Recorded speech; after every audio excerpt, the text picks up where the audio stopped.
A gente segue no assunto de saúde porque a nova onda de Covid que avança na Ásia, na Europa e também nos Estados Unidos acende o alerta para o Brasil.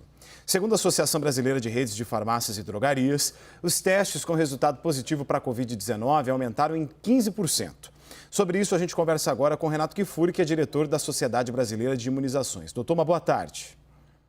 Boa tarde, Jairo. Prazer falar com você e todos os assinantes aí da CNN.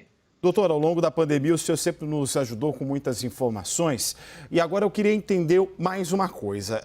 A gente sabe que existem muitas variantes que podem levar ao aumento de casos da Covid-19. Mas, recentemente, nós tivemos uma mudança intensa do tempo, né? E a gente viu, por exemplo, o caso de gripe aumentar, síndromes respiratórias aumentarem no Brasil. Essas mudanças que a gente viu, por exemplo, aqui na região sudeste, tem a ver com esse aumento de casos de Covid-19 ou isso está ligado a um outro motivo que seja muito mais efusivo? Olha, Jairo, na verdade, a oscilação de número de casos, de registro, de aumento ou quedas, ela é uma função de várias variáveis, né? Vamos poder dizer assim. Depende do clima, depende da variante, depende de quão imune é a população, quão recente foi a última onda, qual é a distância entre a última campanha de vacinação e a atual circulação. Quais as medidas de proteção que aquela população está adotando. Tanto é que nós já passamos aí pela variante original, pela alfa, beta, gama, delta, ômicron, subvariantes da ômicron BA4, BA5 agora, e nem sempre todas elas se traduzem em nova onda de aumento de casos. Isso é dependente desse conjunto de fatores.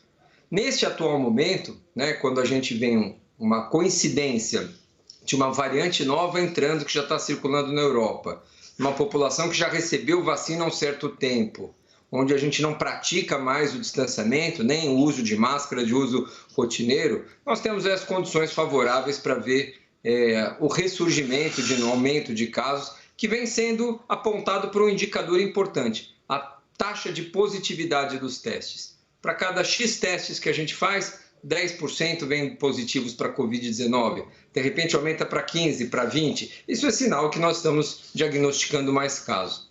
Então é preciso estar atento, o momento é de insinuação de ascensão de casos e nós precisamos acompanhar, ver se isso vai se refletir em aumento de casos graves, que até agora, nos países onde essas variantes novas estão aparecendo, os vacinados continuam adequadamente protegidos. Doutor Renato, agora o Leandro Magalhães aqui de Brasília que fala. Um dado me chamou a atenção nessa semana agora, doutor Renato, do governo brasileiro. Um boletim divulgado pelo Ministério da Saúde, na quarta-feira, trouxe o seguinte dado. Em 24 horas foram notificados quase 7 mil casos e 39 mortes. É um número preocupante, né? É algo que não voltou ainda para o noticiário, mas o número vem crescendo.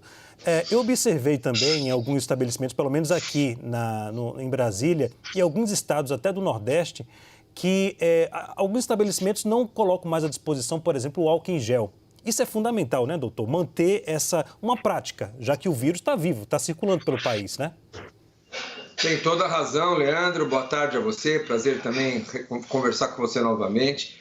As medidas de prevenção elas devem ser intensificadas toda vez que nós estamos frente a um novo episódio, a um novo aumento de circulação. Quando o vírus circula mais, é importante ter mais cuidado, né? Na distância, na não aglomeração, na máscara, na higiene das mãos, especialmente entre aqueles de maior risco, Leandro. Porque a gente sabe que mesmo aqueles que têm os idosos, que são imunocomprometidos, as gestantes, mesmo vacinados, a gente sabe que esses indivíduos respondem mal à vacina. O seu sistema imunológico é mais debilitado. Isso os torna mais vulneráveis à doença. Creio que nós tivemos um problema com a conexão do Dr. Renato Kfouri, que é diretor da Sociedade Brasileira de Imunizações. Estava conversando conosco, né, sobre a preocupação que todos devemos ter com a ascensão dos casos de Covid-19. Creio que nós retomamos o contato. Por favor, doutor, o senhor pode continuar. Desculpe aí a conexão, mas nós estamos falando que esses indivíduos de maior risco, Leandro, eles precisam manter esses cuidados quando nós estamos frente a novas ondas, aumento de circulação do vírus. Porque mesmo aqueles que receberam o esquema ideal de vacinação, da mesma maneira que o seu sistema imune o torna mais vulnerável a desenvolver doenças graves, esse mesmo sistema imune prejudicado responde mal às vacinas. Então, esses indivíduos precisam, sim, nesses momentos de mais circulação, reforçar essas medidas de distanciamento, de máscara, de evitar aglomerações, porque é um momento de maior risco. E aqui fica o recado, né, Leandro? Talvez onde nós estamos pecando muito aqui no Brasil. Nós avançamos muito pouco no tratamento da Covid-19. Hoje nós dispomos de antivirais efetivos, anticorpos monoclonais para aqueles indivíduos de risco que sabidamente podem evoluir para formas mais graves, iniciar precocemente esse tratamento, ajuda ou previne a evolução para as formas graves. E aqui nós temos ainda no SUS uma disponibilização muito restrita desses medicamentos, diferente da rede privada que já usa esses medicamentos de uma maneira muito mais fácil e com isso acaba beneficiando parte da população, o que não é o justo, né? Mas, doutor, quando a gente, por exemplo, observa o exemplo da China, que tem a política da Covid-0 e mesmo assim tem registrado, né, um aumento considerável dos casos lá e eles ficam nessa dúvida, nessa dicotomia, né, de atender a questão da economia, de abrir tudo, de fechar tudo. Lá a gente vê também um avanço da vacinação. O que a gente deveria fazer aqui no Brasil? Aumentar, além do que o senhor estava explicando da questão da higiene, o acesso à vacina, cobrar uma faixa etária diferente daqueles que têm sido imunizados, iniciar mais uma aplicação de 5ª dose, um novo ciclo vacinal? Qual o futuro disso? Olha, eu acho que nós temos aí alguns pilares que já a experiência nos mostrou e que parece ser o caminho ideal para controle das formas graves. Um deles nós já comentamos aqui, que é manter o calendário vacinal em dia. Todos acima de 12 anos têm que ter, no mínimo, 3 doses. Se o indivíduo tem mais de 40 anos, 4 doses. Se ele é imunocomprometido, 5 doses. Então, esse é o esquema que todos os brasileiros têm que estar em dia. E, infelizmente, o número de indivíduos com a 3ª dose está por volta de 60% do público elegível. Nós temos muita gente sem 3 doses ainda no país, o que não garante a proteção contra a Ômicron. Segundo pilar importante, tratamento para aqueles que são mal respondedores às vacinas. Nós precisamos dessas drogas para continuar prevenindo esse avanço da doença nessa população. Terceiro, incluir crianças o quanto antes. Nós já temos vacinas licenciadas no país para bebês a partir de 6 meses. Só este ano foram mais de 430 óbitos de crianças menores de 5 anos, mais de 13 mil hospitalizações. Precisamos incluir as crianças no programa de vacinação. E o quarto é a aquisição das vacinas de nova geração, que já foram aprovadas nos Estados Unidos, já foram aprovadas na Europa, já estão submetendo a Pfizer e a Moderna registro aqui na Anvisa, que é aquela vacina que contém 2 componentes do SARS-CoV-2, da Covid-19. A variante original, a cepa original, e a variante Ômicron. Incluir a Ômicron na formulação das novas vacinas é o caminho para a gente aumentar não só a proteção para as formas graves, mas também ampliar para formas leves. Porque proteger a forma leve é importante, diminui falta ao trabalho, diminui adoecimento, diminui transmissão para os grupos de risco. Então é importante que a gente rapidamente avance nesses pilares. Cobertura vacinal, inclusão das crianças no calendário vacinal também e aquisição das vacinas de nova geração para 2023, nós atravessarmos a pandemia. E nos momentos aí que a gente tiver uma maior circulação do vírus, estreitar ou reforçar essas medidas não farmacológicas. Agora, doutor Renato, o que o senhor poderia dizer àquela parcela da população, eu venho escutando muito isso ultimamente, daqueles que tomaram apenas as 2 doses ou a 3ª dose, alegando o seguinte: não vou tomar outra porque em um curto espaço de tempo isso talvez possa me prejudicar. O que o senhor tem a dizer a esse público que pensa dessa forma? Este é um equívoco, né, Leandro? A gente deve entender que outra lição que nós aprendemos é que com o decorrer do tempo da sua última dose, passa 4, 5, 6 meses, a sua taxa de proteção é mais baixa, tende a cair com o passar do tempo. Então, o esquema completo de 3 a 4 doses, a depender da idade, é fundamental para manter a proteção contra as formas graves da doença. A gente já percebeu que estar vacinado não nos previne de adquirir a doença. Você pode, mesmo vacinado, pegar a Covid-19 e vai ter um quadro muito leve, semelhante a uma gripe comum, um resfriado comum. Mas o agravamento ele será prevenido pelo esquema completo. Então, quem está com 2 doses e ainda não tomou a 3ª, acha dispensável, esse mais ainda, porque ele recebeu essa segunda dose há muito tempo. Então, o decorrer do tempo torna mais vulnerável. O esquema recomendado hoje de vacinação é de 3 doses. A terceira dose não é um reforço. Não se trata de uma dose que pode se desprezar ou que pode ser opcional. A terceira dose é parte do esquema primário, não se trata de um reforço. Hoje consideramos o indivíduo adequadamente protegido, aquele que tem pelo menos 3 doses. Então fica o recado e talvez a recomendação mais importante. A terceira dose no esquema é o que nos garante a proteção para as formas graves. Ainda mais nesse momento, né, onde outros vírus já estão circulando junto com o SARS-CoV-2, junto com a Covid-19. Influenza, vírus sincicial respiratório. Então o número de casos de doença respiratória, paradoxalmente, em pleno novembro, né, fazendo frio, a gente já vê aumentando também.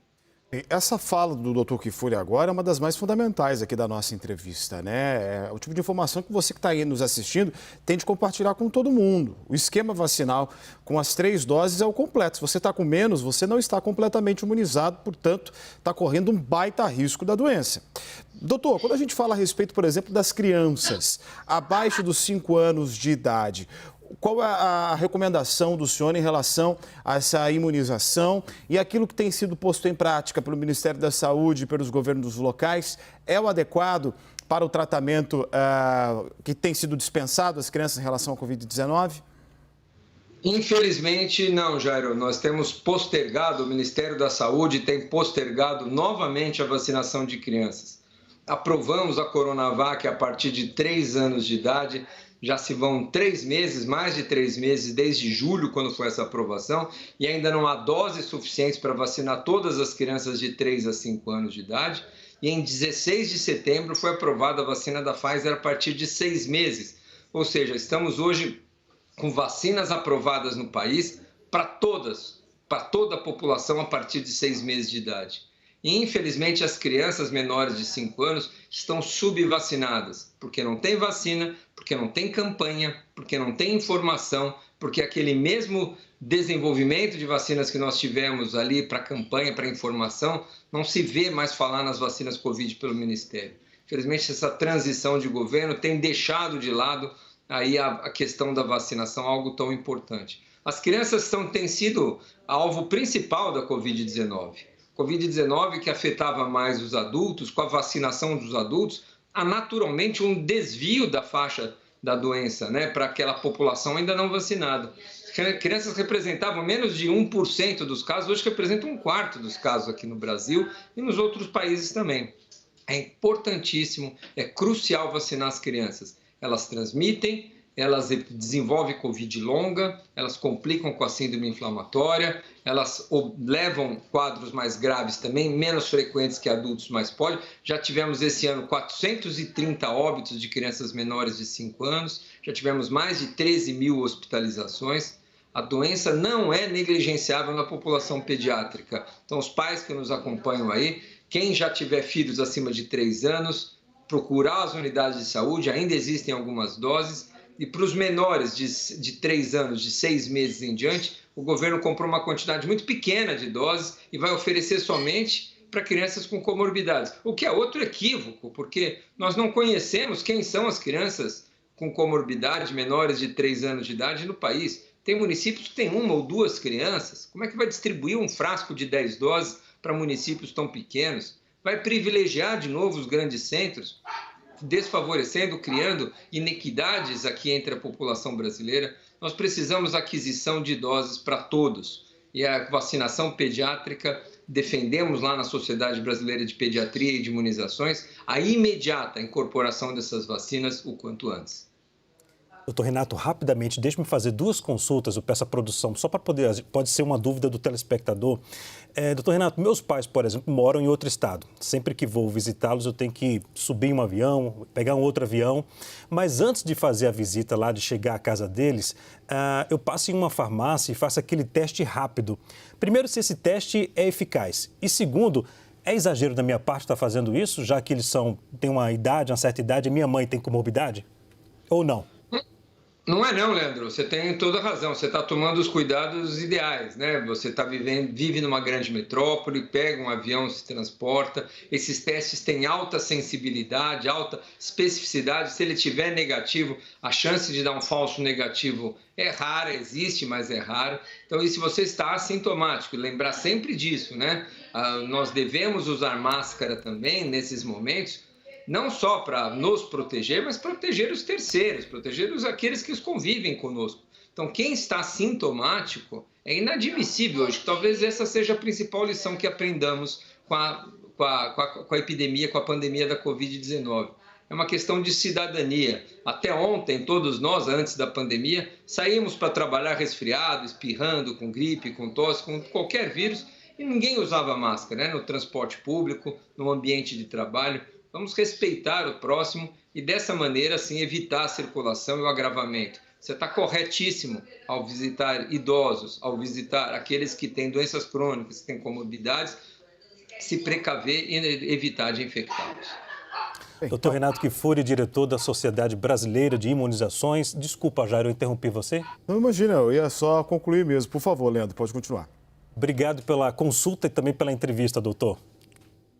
Eu que agradeço, uma ótima tarde a todos, um bom domingo. Obrigado, Jairo, obrigado, Leandro. E vamos em frente, calendário de vacinação atualizado, não só para a Covid, né, para as demais vacinas, a melhor ferramenta, não há instrumento melhor de prevenção de doenças que a vacinação. Vamos em frente e um bom domingo a todos.